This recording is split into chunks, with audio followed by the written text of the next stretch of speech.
baka matawa po kayo dito, pero kahit po ako walang tiwala sa mga district engineer.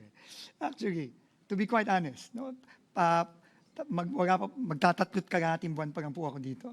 Kaya nga po naglabas kami ng department order na minamandato namin sila. Kahit na po ang pondo ay dediretso sa mga district offices, kami po ay naglabas ng department order para masigurado na ibababa nila ang presyo.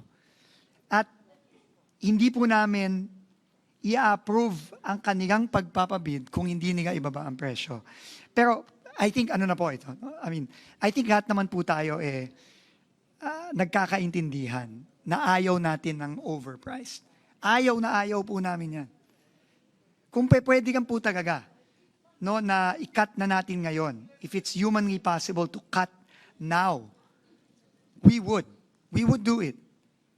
It's just that according to our engineers, not the district engineers, but the engineers in the central office, for us to go through each and every project out of 10,000, 12,000 projects, talagang hindi po kakayanin. So kaya po kami nagdesisyon na magpadala ng sulat sa Senado.